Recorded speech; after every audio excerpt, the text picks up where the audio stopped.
ஸ்ரீ குருபியோ நமக. சர்வே பவந்து சுகினக, சர்வே சந்து நிராமயா, சர்வே பத்ராணி பஷ்யந்து, மா கஷ்டித் துக்க பாத் பவேத்.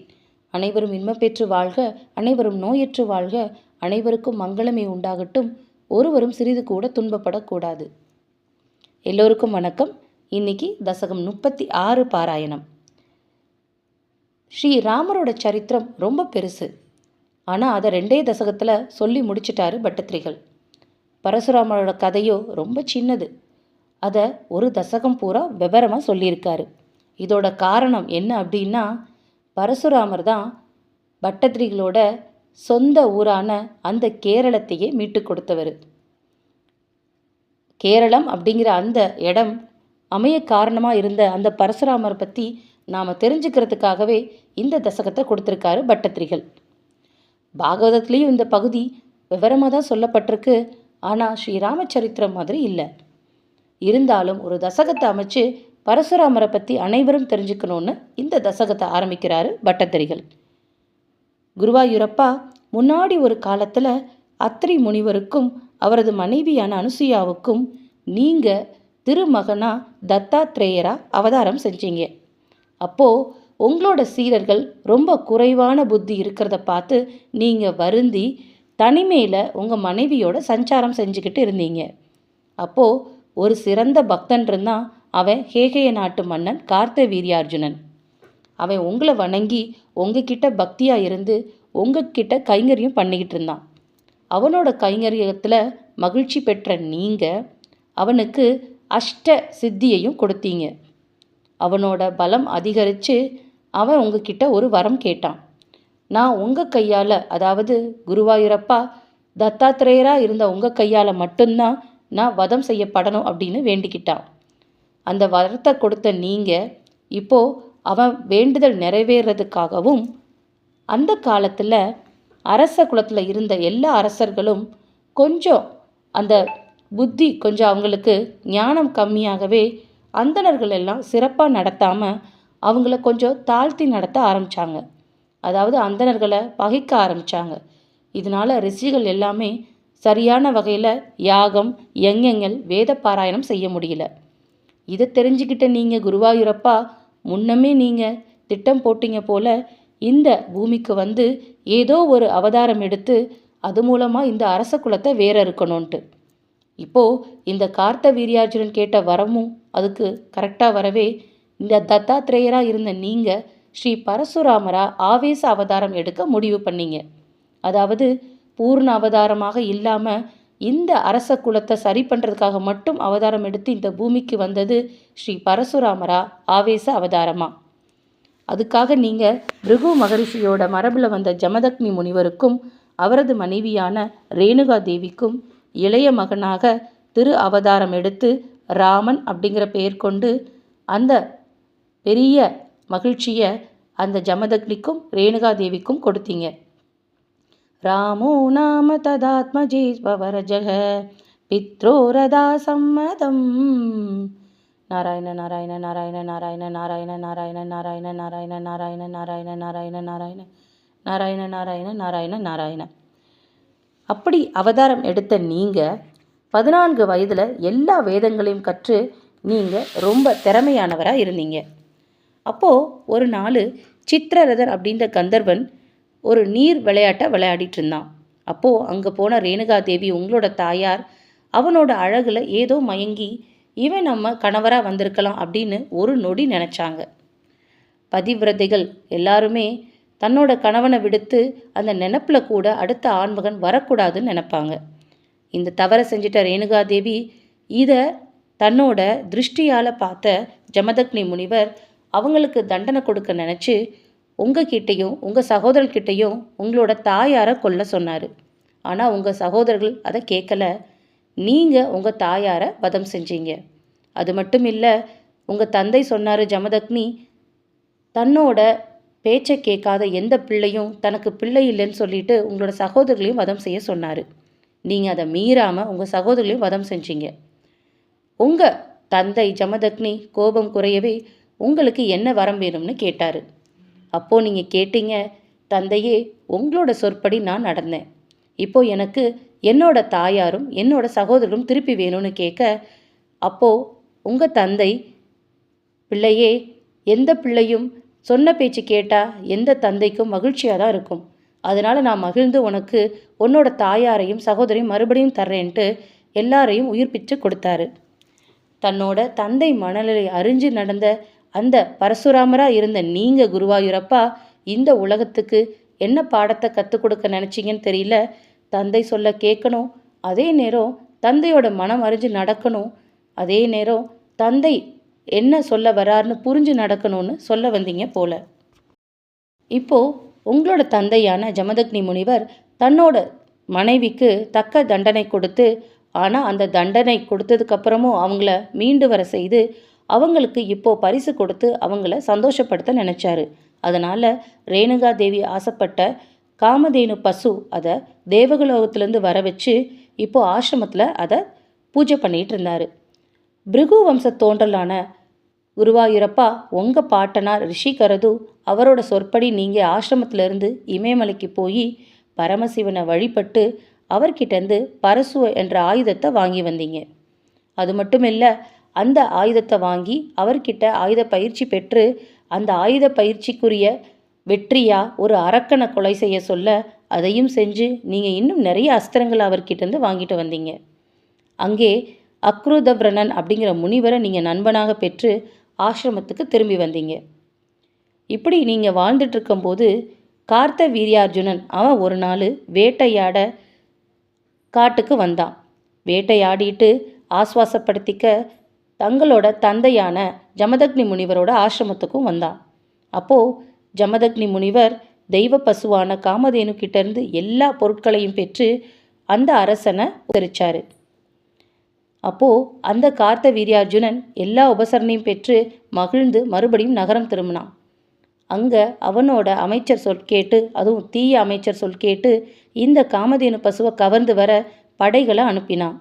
அந்த படைகள் எல்லாம் வந்து இங்கே ஆசிரமத்தில் அட்டகாசம் பண்ணி ஜமதக்னி முனிவர் அவரையும் வதம் செஞ்சு காமதேனு பசுவை கவர்ந்து செல்ல முடியாமல் அதோட கன்றை கவர்ந்து போயிட்டாங்க.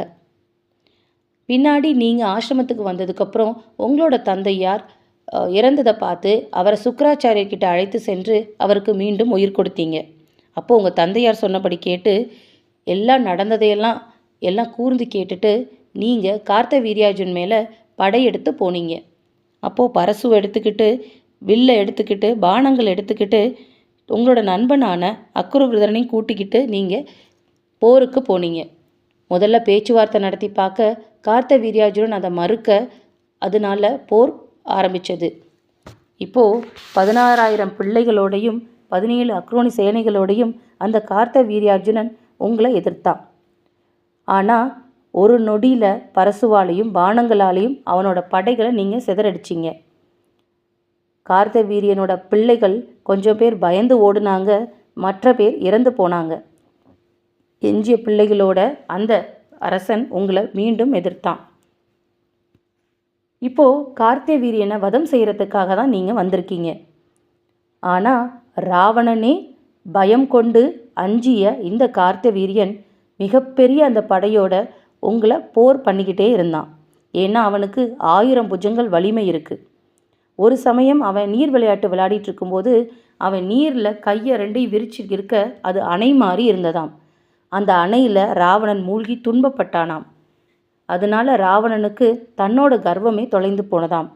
அப்படிப்பட்ட ராவணனையே எதிர்த்த அந்த கார்த்த வீரியன் இப்போது அத்தனை படைக்கலங்களாலையும் அம்புகளாலையும் உங்களை எதிர்த்து நின்றான். ஆனால் அவன் ஏவிய ஸ்ரீ சுதர்சனமானது, அதாவது வைஷ்ணவ சக்கரம், உங்கள் மேலே பயனற்று போனது. இதை பார்த்து அவன் ஒரு உண்மையை புரிஞ்சுக்கிட்டான். சுதர்சன சக்கரம் உங்கள் முன்னாடி அது பயனற்று போச்சுன்னா அப்போ நீங்கள் தான் அந்த ஸ்ரீஹரி அப்படின்னு தெரிஞ்சுக்கிட்டு ஞானம் பெற்று அவன் எல்லா பாவம் நீங்க பெற்றவனாக தியானத்தில் அமர்ந்தான். தன்னை வதம் செய்ய அவன் சம்மதம் கொடுத்து இப்போது அவன் ஸ்ரீ வைகுண்டம் போனான். கார்த்த வீரியன் இறந்து போனதோட இந்த கதை முடியலை. மறுபடியும் அவனோட பிள்ளைகள் தன்னோட தந்தை இறந்ததை கேள்விப்பட்டு உங்கள் ஆசிரமம் வந்து ஜமதக்னி முனிவரை கொன்னாங்க. இப்போது மறுபடியும் ஜமதக்னி முனிவர் இறந்து போக ரேணுகா தேவி மார்பில் அடித்து கொண்டு புலம்புனாங்க. அதை பார்த்த நீங்கள் ஒரு கோரமான உறுதிமொழியை எடுத்தீங்க. என்ன செஞ்சீங்க அப்படின்னா, இந்த பூ உலகத்தில் சத்திரியர்களே இல்லாமல் 21 தலைமுறை சத்திரியர்களை கொன்று குவிப்பேன் அப்படின்னு சூளுரை பண்ணீங்க. அதுக்கப்புறமும் விடாமல் உங்கள் தந்தையை பிழைக்கச் செய்து 37 முறை சத்திரிய கூட்டத்தை ஜெயித்து சமந்த பஞ்சகம் அப்படிங்கிற பெரிய இரத்த மடுவை உருவாக்கி அங்கே அந்த ஏரியில் நீங்கள் பித்ருக்களுக்கு தர்ப்பணம் கொடுத்தீங்க. வேள்வி செஞ்சு அந்த வேள்வியில் காஷ்யப்பர் முதலிய மகரிஷிகளுக்கு நீங்கள் இந்த சத்திரியர் மூலம் ஜெயித்த அந்த பூமியை தானமாக கொடுத்தீங்க. பின்னாடி சால்வ மன்னனோட நீங்கள் போர் புரியும் போது அப்போ தான் சொன்னார் சனகாதி முனிவர்கள், இந்த சால்வ மன்னனை பின்னாடி ஸ்ரீகிருஷ்ணன் வதம் செய்ய போகிறாரு, அதனால் நீ விலகி அமைதி அடைவாய் அப்படின்னு சொன்னாங்க. குருவாயூரப்பா குலத்திலகமே, அஸ்திரங்கள் எல்லாத்தையும் திறந்துட்டு நீங்கள் மகேந்திரமலை அதாவது திருக்குறுங்குடியில் தவம் செய்ய ஆரம்பிச்சிங்க. அப்போது கோகர்ணம் வரை உள்ள நிலத்தை கடலில் மூழ்கி இருக்குன்னு சொல்லி முனிவர்கள் வந்து உங்ககிட்ட வேண்டுனாங்க. அதுக்கு இசைந்து தியானத்தில் வில்ல வரவழைத்து அதில் ஆக்னேயாஸ்திரத்தை தொடுத்து அதை பார்த்து பயந்த சமுத்திரராஜன் உங்ககிட்ட என்ன வேணும்னு கேட்க, அப்போது எனக்கு நிலம் வேணும், அதை நான் மீட்டெடுக்கணும்னு சொல்லி அவர்கிட்ட சொல்ல, சமுத்திரராஜன் நீங்கள் சொல்லுங்கள் நான் செய்கிறேன்னு சொல்லிட்டு அப்போது நீங்கள் ஒரு கரண்டியை எடுக்க அந்த கரண்டியை வீச கடலோட அந்த இடம் வர சமுத்திரராஜன் நிலத்தை மீட்டு கொடுத்தாரு. அதுதான் கேரள தேசமாக இப்போது தூக்கி நிலை பெற்று நிற்கிது. அப்படிப்பட்ட நிலத்தை முனிவர்களுக்காக அவங்க உங்களை தரிசிக்கிறதுக்காக நீங்கள் ஏற்பாடு பண்ணி கொடுத்த குருவாயூரப்பா பரசுராமரே, நீங்களே குருவாயூரப்பராக வந்து அந்த நிலத்தில் அமர்ந்து காட்சி கொடுத்துட்ருக்கீங்க. குருவாயூரப்பா, நானும் நோயால் அவதிப்படும் இந்த நிலத்தில் அதாவது குருவாயூரில் என்னோட நோயை போக்கி என்ன காத்தருடணும் அப்படின்னு பட்டதிரிகள் இந்த தசகத்தை முடிக்கிறாரு. பரசுராமர் அவரால் தான் இந்த கேரளம் அப்படிங்கிற நிலமே மீட்டெடுக்கப்பட்டது. இந்த நிலம் மீட்டெடுக்கப்பட்டதுக்கு காரணம் இந்த குருவாயூரப்பன் வந்து இங்கே அமர்ந்து அனைவருக்கும் காட்சி கொடுத்து அருள் பாலிக்கணும்னு தான். இந்த சமயத்தில் இந்த கேரள நிலத்தில் எப்படி குருவாயூரப்பா வந்தார் அப்படிங்கிற சொல்கிறது ரொம்ப முக்கியம். சுருக்கமாக சொல்லிடுறேன். பாதாள அஞ்சனக்கல் அப்படிங்கிற கல்லால் செய்யப்பட்ட அந்த குருவாயூரப்பா அவரோட திருமேனி பிரம்மரால் அவரோட லோகத்தில் பூஜிக்கப்பட்டு வந்தது. இதை பிரம்மர் வந்து பிருஷ்ணிக்கும் சுதபஸ்க்கும் நீங்கள் இதை வழிபட்டு வாங்க, உங்களுக்கு 3 தலைமுறையாக உங்களுக்கு ஸ்ரீ பெருமாளே வந்து திரு அவதாரம் எடுப்பாருன்னு சொல்லி அந்த கல்லை கொடுத்தாரு. பிருஷ்ணியும் சுதபஸும் அந்த பாதாள அஞ்சனக்கல் அதாவது பெருமாளோட திருமேனியான குருவாயூரப்பாவை பூஜித்துட்டு வரும்போது அவங்களுக்கு பிருஷ்ணி கர்ப்பனா முதல் அவதாரமாக பெருமாள் வந்தார். அடுத்த அவதாரமாக வாமன அவதாரமாக அதித்திக்கும் கஷ்யப்பருக்கும் பிறந்தார். அப்போது அதித்தியும் கஷ்யப்பரும் இதே திருமேனியை குருவாயூரப்பனை திருவாராதனை பண்ணிட்டு வந்தாங்க. அடுத்து 3வது தடவையாக தேவகிக்கும் வசுதேவருக்கும் கிருஷ்ணராக பிறந்தார். அந்த நேரத்திலையும் அந்த தேவகியும் வசுதேவரும் இந்த திருமேனி குருவாயூரப்பா திருமேனியை பூஜை பண்ணிட்டு வந்தாங்க. தன்னோட தாயார் பூஜை பண்ணிட்டு வந்த அதே திருமேனியை கிருஷ்ணரும் தன்னோட காலம் உள்ளவரை பூஜை பண்ணிட்டு வந்தார். அவரோட காலம் முடியும் போது கிருஷ்ணர் தன்னோட நண்பனான உத்தவர்கிட்ட அந்த திருமேனி வடிவத்தை குருவாயூரப்பா உங்கள் வடிவத்தை கொடுத்து இதை நல்ல இடத்துல பிரதிஷ்டை பண்ணணும்னு சொன்னார். அவர் வாயு பகவான் குரு பகவானோட ஆசிகளோட உத்தவர் அதை இந்த தெற்கு பக்கம் கொண்டு வந்து இந்த கேரள நிலத்துல தான் அதை பிரதிஷ்டை பண்ணாங்க. வாயுவோடையும் குருவோடையும் உதவினால் இது பிரதிஷ்டை பண்ணப்பட்டதுனால இது குருவாயூர் அப்படின்னு பெயர் பெற்றது. இந்த கேரள நிலத்தில் இதை பிரதிஷ்டை பண்ணதுக்கப்புறம் முதல்ல பிரச்சேதசார்கள் தான் இந்த இடத்துல பூஜை பண்ணாங்க.